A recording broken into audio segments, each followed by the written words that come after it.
ज़रा सोचिए, एक बच्चा जब पहली बार स्कूल जाता है तो उसके माता पिता की आंखों में सपने होते हैं। वे सोचते हैं हमारा बच्चा पढ़ लिख कर कुछ बड़ा बनेगा, अच्छी नौकरी करेगा और उसका भविष्य सुरक्षित होगा।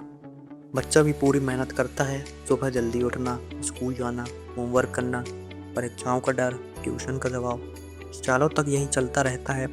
लेकिन एक दिन जब वही बच्चा डिग्री लेकर बाहर निकलता है तो उसे सबसे पहले जो सुनने को मिलता है वह है, आपके पास अनुभव नहीं है। यही से एक सवाल जन्म लेता है, गलती बच्चे की है या शिक्षा व्यवस्था की। आज हम इसी सच्चाई पर बात करेंगे।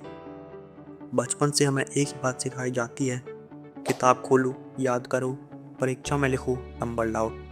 अगर आपने सब कुछ ठीक से याद कर लिया तो आप अच्छे विद्यार्थी कहलाते हैं। अगर नहीं कर पाए तो आपको कमज़ोर मान लिया जाता है। लेकिन क्या कभी किसी ने यह पूछा, तुम कैसे सोचते हो, तुम्हें किस चीज़ में रुचि है, तुम्हारी असली क्षमता क्या है? स्कूल का उद्देश्य बच्चों को एक जैसे सोचने वाला बनाना है, अलग सोचने वाला नहीं। हमें बचपन से यह झूठ सिखाया जाता है, ज़्यादा नंबर मतलब ज़्यादा होशियार।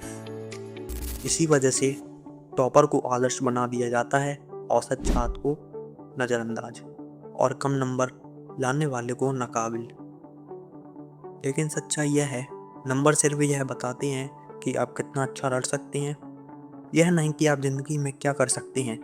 दुनिया के कई महान लोग पढ़ाई में सामान्य थे लेकिन सोच में असाधारण।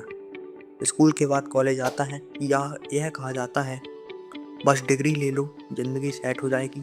छात्र सोचता है थोड़ा और सह लेते हैं फिर सब ठीक हो जाएगा। लेकिन कॉलेज में क्या मिलता है? पुराना पाठ्यक्रम, वास्तविक दुनिया से कटा हुआ ज्ञान, केवल उपस्थिति और परीक्षा।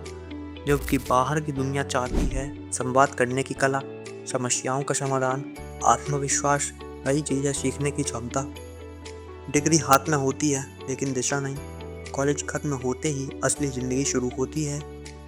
रिज्यूमे भेजो, इंटरव्यू दो और जवाब आता है आप अनुभवहीन हैं। यह सवाल उठता है, अनुभव आएगा कहाँ से जब नौकरी ही नहीं मिलेगी? स्कूल ने हमें कभी नहीं सिखाया असफलता से कैसे निपटें, जीवन के दबाव को कैसे संभालें, पैसे का सही उपयोग कैसे करें, आत्मनिर्भर कैसे बने। हमारी शिक्षा प्रणाली औद्योगिक युग के लिए बनाई गई थी। उस समय ज़रूरत थी आदेश मानने वाले लोगों की, सवाल न पूछने वाले कर्मचारियों की, एक ही ढांचे में फिट होने वालों की। लेकिन आज का समय बदल चुका है। कृत्रिम बुद्धिमत्ता आ चुकी है, मशीनें काम कर रही हैं, रचनात्मकता की मांग है, सोचने वालों की ज़रूरत है। लेकिन व्यवस्था आज भी 100 साल पुरानी है। आज का छात्र उलझन में है, दबाव में है, खुद पर शक करता है क्योंकि माता पिता कुछ और चाहती हैं, समाज कुछ और छात्र खुद कुछ और। लेकिन व्यवस्था के पास हर समस्या का एक ही उत्तर है, पढ़ो, नंबर लाओ, डिग्री लो।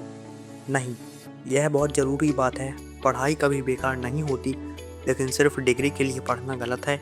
असली शिक्षा वह है जो सोच बदल दे, जो सवाल पूछना सिखाए, जो खुद सीखने की आदत डाले। आज पहली बार ज्ञान सभी के लिए खुला है। अगर आप चाहे तो सीख सकते हैं तकनीकी कौशल, संवाद कला, व्यवसाय, मनोविज्ञान, वित्त। अब समस्या संसाधनों की नहीं, समस्या इच्छा शक्ति की है। शिक्षा व्यवस्था सिर्फ एक नक्शा देती है लेकिन चलना आपको होता है। अगर आप सिर्फ व्यवस्था पर निर्भर रहेंगी तो भीड़ का हिस्सा बनेंगी। लेकिन अगर आप खुद सीखेंगे, अपने कौशल बढ़ाएंगे, अपनी सोच पर काम करेंगे तो आपकी पहचान डिग्री नहीं आपकी क्षमता बनेगी। याद रखिए, अगर आप आज संघर्ष कर रहे हैं, उलझन में हैं या खुद को कमजोर समझते हैं तो इसका मतलब यह नहीं कि आप असफल हैं। इसका मतलब है कि व्यवस्था आपको समझ नहीं पाई। शिक्षा तंत्र असफल हो सकता है लेकिन आप नहीं। सीखना मत छोड़िए, सोचना मत छोड़िए और खुद की कीमत नंबरों से मत आंकिए। डिग्री वैकल्पिक हो सकती है लेकिन सोच कभी नहीं।